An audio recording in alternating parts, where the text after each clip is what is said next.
Vous aurez corrigé de vous-même, bien évidemment, il s'agit du pays des Brières et du Génois. Et non, ça n'est pas un pays au sens, j'allais dire, voiné du terme, puisque c'est elle qui, je crois, avait inventé les pays. C'est une communauté de communes, Madame la Présidente. Bonjour. Bonjour. Christine Marchand, on est bien d'accord, hein? Oui. Bon, qui s'appelle le pays des Brières et du Génois, parce que tout simplement, il y a C'est un pays de landes et de bruyères, et puis génois, parce que canton de Montfort-le-Génois, tout simplement. D'accord. Vous êtes présidente de la communauté de communes depuis 2001. Exact. Vous êtes conseillère régionale. Vous êtes première adjointe à Montfort-le-Génois. Vous êtes assistante parlementaire du sénateur Marcel Pierre Cléache. Tout ça est exact. C'est complet. Oui. Parfait. Et vous nous avez proposé d'inviter non pas une femme, parce qu'aujourd'hui c'est effectivement la journée de la femme, un homme représentatif de la catégorie de la masculinité, on va dire ça comme ça. Allez, voilà. Bruno Barentin, bonjour. Bonjour. Alors vous êtes le président de l'asso Shogun Dojo Montfort-le-Génois. Oui, karaté. Alors, il manque karaté dans le titre là. Oui, c'est mieux. Alors allez-y. On dit Non, quoi? Shogun Dojo Karaté, voilà. D'accord, très bien. Et comme son nom l'indique, on y fait des arts martiaux, bien évidemment. Et vous nous expliquerez cela tout à l'heure. Si vous avez été proposé par Christine Marchand, c'est que vous devez faire des choses un peu exceptionnelles et en très peu de temps, puisque je crois que ça s'est créé il y a très peu de temps, effectivement. Alors, ce qui n'est pas le cas de la communauté de communes. Elle fait partie des premières en 93, quoi. Voilà, ça, hein? novembre 93, après les fameuses lois de 92, puisqu'on a fêté 30 ans de décentralisation, enfin décentralisation 82, les comités de communes 92, donc on était dans les 5 premières, je crois, du département de la Sarthe, voilà. Alors 15 communes, les 14 du canton de Montfort-le-Génois, plus Savigny-l'Évêque, et puis alors avec à l'extérieur Champagné, qui a été longtemps irréductible, qui ne voulait pas entendre parler de mutualisation. En fait. Voilà, donc effectivement la 15e commune, c'est celle de Savigny qui fait partie du canton Le Mans-Est-Campagne, et puis cette particularité effectivement du canton et de la communauté, 15 communes mais pas sur le même territoire. Champagny ne fait pas partie de la communauté de communes Brières et Génois et se tourne dans le cadre de la réforme territoriale vers le Mans Métropole. Bon, ce qui est pas obligatoirement... expliquez-moi pourquoi Savigny-l'Évêque, qui, elle, s'est tournée vers Montfort... Il y a déjà quelques années. N'a pas fait la démarche de Champagny à l'époque vers le Mans Métropole. Parce que vous étiez attractif. Je crois que Savigny, à l'époque, avait le choix entre le canton de la communauté de communes Brières et Génois, où vous avez même regardé du côté de Bonnétable, puisque Savigny, c'est sur l'axe. Voilà, donc après, à des rencontres, c'est aussi une question d'hommes et de femmes de l'époque. Hein. Je veux dire, il y a eu des discussions, des projets, des rencontres, et puis ils ont fait le choix, il y a à peu près 10 ans, plus de 10 ans, de venir vers notre communauté de communes. J'en suis ravie, parce que tout se passe bien. Et aussi, visiblement, parce que... oui, parce qu'ils n'ont pas fait le choix d'aller vers un autre territoire dans le cadre de la réforme. Voilà, je suis très contente. Je suis surpris parce que dans le cadre de la réforme, on n'entend pas parler de vous, en fait. Tout a l'air de bien se passer. Écoutez, dans le projet de Monsieur le Préfet, nous n'étions pas amenés à fusionner, à éclater ou quoi que ce soit, parce qu'on fait quand même 22 000 habitants. Alors c'est ça, c'est beaucoup, hein, plus de 22 000 habitants. On est dans la deuxième couronne de Le Mans Métropole, on fait 22 000 habitants, donc on était une communauté de communes déjà très importante, parce qu'en termes de population, on doit être la 5e ou la 6e du département, donc on est déjà une force importante à nous seuls. On a eu quelques approches avec Thorigné, puisque la commune de Thorigné-sur-Douai, qui fait partie de la communauté de communes du Pays Bilurien, elle souhaitait venir vers nous. Mais une des conditions de Monsieur le Préfet, c'était que les autres communes de la communauté de communes du Pays Bilurien aillent vers le pays calaisien. Ça ne s'est pas fait, donc du coup, pour l'instant, les choses ne changent pas dans l'immédiat, mais on discute. On se rencontre, on discute, les choses peuvent évoluer. C'est intéressant quand même. Enfin, j'espère que vous avez une carte chez vous et que vous pouvez déplacer comme ça les différents pions, parce que vous l'avez compris depuis plusieurs mois que nous abordons régulièrement ce sujet de la réforme territoriale. On comprend que rien n'est définitif et qu'il faut juste faire preuve de patience. Alors, votre actualité récente et politique, c'est la situation du TER de la ligne Le Mans-Nogent-le-Rotrou. J'ai vu que vous aviez écrit avec Jean-Carl Grelier et Louis-Jean de Nicolaï à Jacques Oxiette pour vous plaindre. Alors, deux reproches, et vous allez nous les expliquer. D'abord, qu'on ne soit pas en région Pays de la Loire dans le projet de cadencement de la SNCF. Moi, je pensais que si, mais vous allez nous dire. Et puis, deuxièmement, on vient de vous mettre un matériel qui était un peu vieillissant. Qui est vieillissant et qui va obliger les gens, pour certains d'entre eux, à voyager debout, semble-t-il. Voilà, alors, deux choses. Effectivement, Les parlementaires sartois concernés, notamment à la fois Dominique Lemenaire et puis Fabienne Abrette-Ménager, nous ont sollicité, puisque comme nous sommes tous les trois, Jean-Carl Grelier, Louis-Jean Nicolaï, nous siégeons à la région des Pays de la Loire, même si nous ne siégeons pas dans la fameuse commission des transports et l'infrastructure, mais nous avons souhaité effectivement alerter de manière officielle le président de la région, M. Oxiette, sur effectivement les difficultés que chacun a pu constater ces dernières semaines et ces derniers mois sur le fait des problématiques de transport, puisqu'on sait que notamment pour les gens de Champagné, pour les gens, les collégiens ou les lycéens de La Ferté-Bernard, il y avait des problématiques d'adéquation entre les horaires et le début du travail pour certains, notamment à Champagné, pour les collégiens. Donc il y a eu de fortes mobilisations de tous les élus sur le terrain, d'interpellation, et nous avons souhaité interpeller Jacques Oxiette pour effectivement lui proposer une réunion. Qui est le président de la région, je préfère des Pays de la Loire. Oui, Voilà. Le préciser quand même. Tout à fait. Donc pour demander une réunion. Oui, réunion où, avec le vice-président, tout du moins, des transports, Gilles Bontemps, pour effectivement expliquer les choses et apporter des réponses.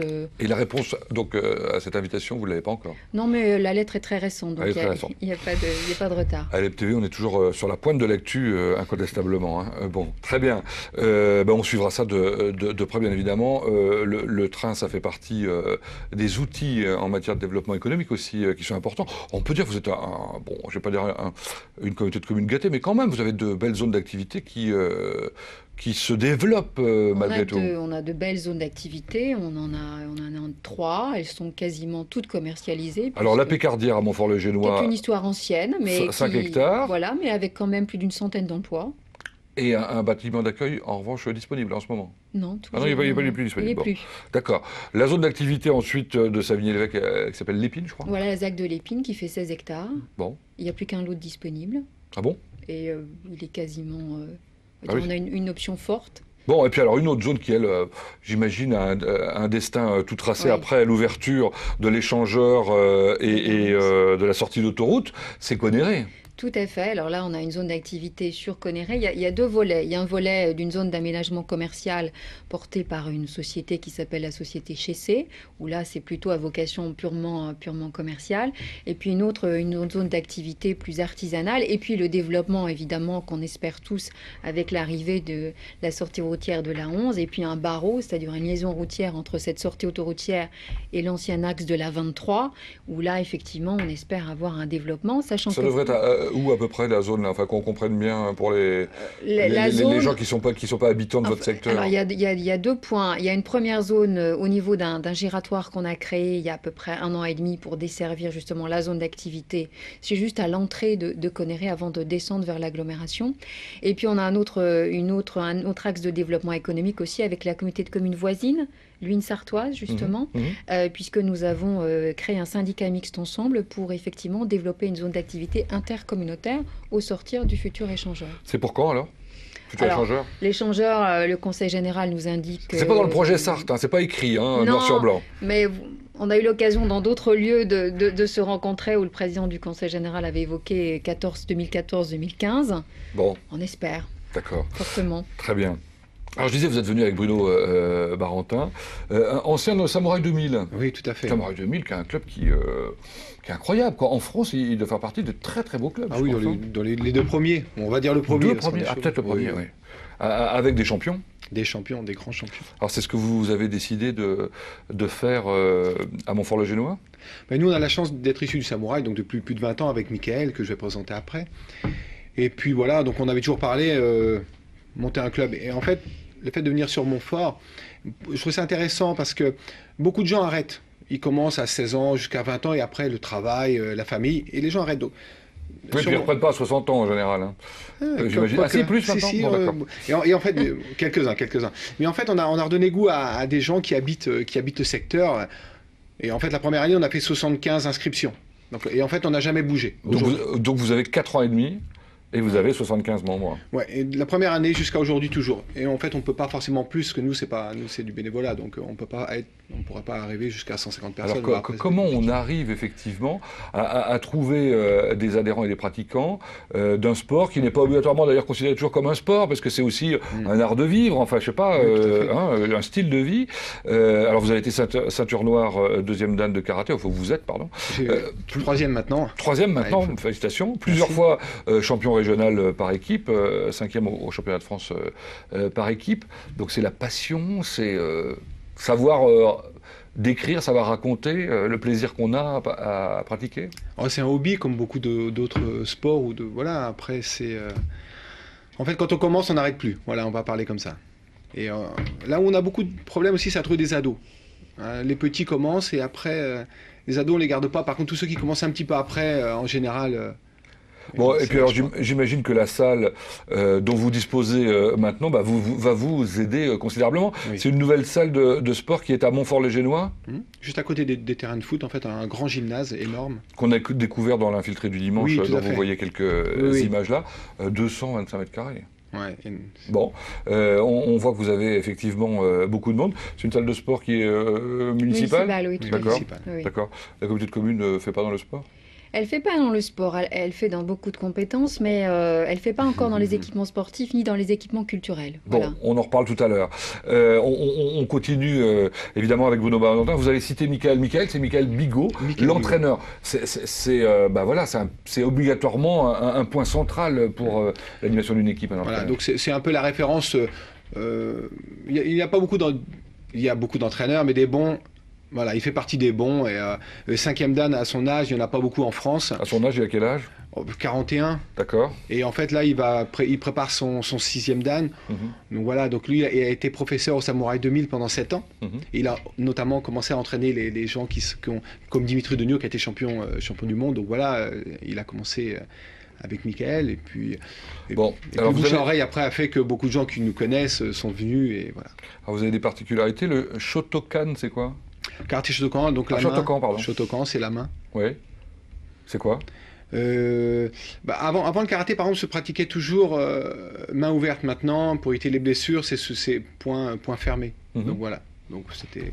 Bon, c'est très technique tout ça. Voilà, on va. Allez, rendez-vous le 25 mars en tout cas, le dimanche, puisque c'est le challenge Joël Bioro. C'est pour les poussins à Benjamin, je crois. Et ça, c'est le gymnase de Bruyères-au-Mans. Oui, ça se passera au Mans, ça. Oui. Organisé par le département. Donc c'est en mémoire de Joël. Et je voudrais juste te dire qu'en fait, la présidente du département du CD 72, donc c'est une femme, Gaïla Jamani. Donc journée de la femme oblige. Donc voilà, oui, vous avez raison de le préciser. Cela dit, il y a pas mal de femmes qui sont responsables départementales de sport, de section sport. Bon, alors vous me disiez à l'instant, Christine Marchand, que donc voilà, vous n'avez pas pris la culture, vous n'avez pas pris les sports comme compétence, notamment comme équipement, enfin d'après ce que je crois comprendre. En revanche, je sais pas, le château Bois Doublé à Saint-Cédral-Géré, c'est quoi? C'est quand même c'est peut-être un peu de tourisme, mais c'est aussi de la culture. Non? Ah oui, tout à fait, c'est du tourisme. Oui, alors, on n'a pas la compétence culturelle et sportive, mais on a beaucoup d'équipements à la fois touristiques et sportifs, puisque on a effectivement le château de Bois Doublé. Ça a l'air magnifique. On est propriétaire depuis plus d'une quinzaine d'années. C'est un très beau château. Petit manoir, pigeonnier, inscrit à l'inventaire historique pour les toitures, les façades et surtout les peintures murales du XVIIe. Remanié au début du 19e et 17e est particulièrement remarquable. Et qu'on ne peut visiter que sur rendez-vous. On peut les visiter tous les samedis des mois de juillet, des mois d'août et pendant les journées du patrimoine où on accueille régulièrement depuis que je suis président, donc ça fait une dizaine d'années. On accueille sur une journée ou sur un week-end 500, 600 personnes et avec l'aide du Perche sartois, puisqu'il y a une partie pays d'art et d'histoire et grâce au guide conférencier du Perche, les gens peuvent découvrir ce château magnifique. Et le reste du temps ? Est-ce que vous avez d'autres projets ? Le reste du temps, il joue un peu la belle au bois dormant. Et on est en pleine réflexion actuellement. On a fait un appel à projet, malheureusement, on n'a pas eu beaucoup de candidats. Ah bon ? Non, mais peut-être que le contexte n'était pas propice à des dépôts de candidatures. Donc moi, je peux m'en occuper si vous voulez. Ah, écoutez, volontiers. On va installer LMTV au château du Bois Doublé. Ce serait une première, ça, une télévision. Je vous fais un prix de location tout à fait raisonnable. Très bien. Jusqu'à gratuit, moi je suis d'accord. Donc, voilà. On peut peut-être s'entendre. Et on peut faire la Star Academy, effectivement, dans un château, après tout. On peut faire bon, bref, bon. Oui, bon, on en parle plus. Alors, évidemment, une belle réussite. Alors, elle, c'est de la communauté de communes, je crois, c'est l'espace aqualudique Citélia, enfin, tout ce qui est très les belle Citelles réussite. autour. Les Citelles, qui date des années 2000, donc plus de 10 ans maintenant, qui a eu le centre aqualudique Citélia, est un premier de ce type en Sarthe. Après, il y en a eu d'autres, les Atlantides, Sablés, etc. Mais l'année dernière, on a eu 160 000 entrées. Donc, ce qui est remarquable après 10 ans. J'allais dire des clients fidèles aussi, enfin des gens qui viennent régulièrement participer aux cours divers et variés, ludiques du coup. Ludique et sportif, parce que faire de l'aquabiking, par exemple, c'est-à-dire du vélo dans l'eau... Il paraît que c'est extraordinaire. C'est le seul établissement sartois à en faire. Hein. Oui, et c'est le dimanche matin, on est tranquille, après on peut faire autre chose. Non, pas le dimanche matin, c'est les bébés nageurs. Parce que l'eau est à 32 degrés le dimanche matin. Bon, bref, vous avez essayé le vélo dans l'eau alors? Très honnêtement, j'ai pas trouvé le temps et je me fais tirer l'oreille par les maîtres nageurs et le directeur qui me disent quand est-ce que vous venez. Et vous, monsieur Barentin? Non, j'ai pas essayé. Vous n'avez pas essayé non plus? Par contre, mes collaboratrices, oui, sont très assidues, hors du temps de travail. Bon, c'est quel jour alors le... Il y a 4 cours par semaine. Comment ça s'appelle? L'aquabiking. L'aquabiking, 4 cours par semaine, très bien. Vous êtes content à Citélia, on leur fait un peu de pub. C'est bien. Juste 2 mots sur l'hôtel qui est à côté. Oui. Ça a un rapport avec la CDC aussi ou pas du tout? Nous sommes propriétaires depuis le 1er juillet 2011. D'accord, voilà. D'accord. Très bien. 2 mots sur le centre équestre des Brières. Alors, on est propriétaire depuis à peu près 20 ans. D'accord. C'est un centre qui est exploité par un monsieur qui s'appelle Denis Dufresnoy, qui fait beaucoup de balades, qui fait beaucoup d'approches avec les enfants, puisqu'il y a à peu près 5 ou 6 classes, 5 ou 6 écoles du territoire qui y vont. Et voilà, c'est surtout un poney club. Oui, donc je veux dire, c'est relativement classique. Là j'essaie de penser à des choses que l'ensemble des Sartois peut découvrir, avoir envie de découvrir. Le plan d'eau de Conneré, je ne savais pas qu'il y a un plan d'eau de Conneré, puis mieux, il y a le Petit Port. Ça s'appelle le Petit Port. Le plan d'eau est extrêmement grand. Et nous assurons la gestion de ce plan d'eau depuis à peu près 3 ans. Nous avons un partenariat avec la Fédération départementale de la pêche. Oui, parce que c'est d'abord et avant tout pour la pêche. Ah oui, totalement. Ah, c'est ça. Totalement. Et puis des aires de balade et de pique-nique. Et puis voilà, un bon partenariat. Un départ de sortie justement qui nous amène jusqu'au Parc des Citelles. Tout à fait. Parc des Citelles où on trouve, si je ne m'abuse, le passage sous la 23 du Grand Prix de France. Enfin, le passage Grand Prix de France de 1906, ouais, voilà. Un vestige qu'on a restauré qui fait partie du patrimoine sartois. Ça, moi, j'ai découvert au moment, effectivement, du centenaire. Du centenaire, oui, tout à fait. Bon, il faut absolument qu'on parle de ça qui va se dérouler. Alors, pour ceux qui nous voient ce jeudi, donc demain, vendredi 9 mars, fréquence grenouille. C'est drôle, ça.